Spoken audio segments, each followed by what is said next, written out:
My diagnosis was through complete chance.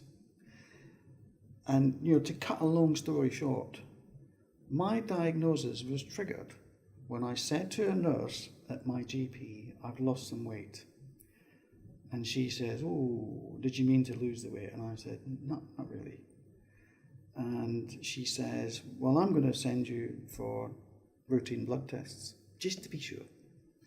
And she gave me the forms, which I had to take down to the hospital, and I completely ignored those forms for 3 weeks because I'm too busy at work for all this medical stuff. And I eventually went and got them, and she called me up. She says, one of your scores is very low, hemoglobin. And she said, you have to do another one, and just make sure it's not a spike or whatever, or a downward spike. And so I went and got the other one. And I was actually slightly spooked that I had to go and get this other blood test because I'd never had this kind of issue before. So I went and got the other one, and that was even lower. So I got the phone call the day after, come and see the GP, can you come and see him now? We've got an appointment ready for you to squeeze into. So, and I'm thinking, what on earth's going on? And I went down, and he said, you've got what looks like to me iron deficiency anemia, despite the fact you look very well, and I wasn't expecting to see someone who looks so well. He then said, I'll send off the referral and you'll get an appointment coming through from the hospital. And I actually was going on holiday shortly after that, and I was flying to Barbados, and nothing was going to stop me going to Barbados on holiday with my wife.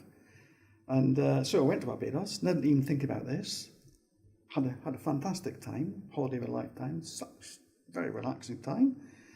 Come back, got the appointment, which was in 6 weeks ahead of coming back from, and I said, I'm just going to use my private health policy, which perhaps in hindsight I should have done in the first place. And I got an appointment the same week. And again, the gastroenterologist who I went to said, something's not right here.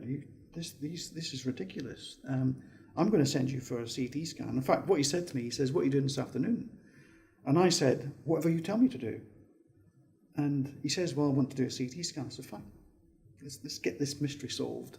I just want to get it solved and get it out of the way. And then the scan started to show that there's something sinister going on. And, he got me back in, and he says, there's something not right here. We're going to have to do all sorts of other tests. And I knew then there's something wrong with me, and I hope they can just fix it and I can get back to work. And I still wasn't worried about it too much. I was obviously slightly worried about it, but I wasn't worried about it too much. And then eventually I had to have a biopsy on my liver.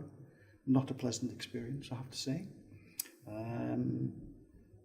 And it was confirmed that I had a grade 2 neuroendocrine tumour from one of the tumours. I had a number of tumours on there. One of the tumours that it showed it was, and the way that it looked at it showed a diagnosis of neuroendocrine tumours. And so that had to be dispensed to me by an oncologist. So I'm on to someone else now. And then he told me, and then, and here we are 6 years later, telling you about my diagnosis.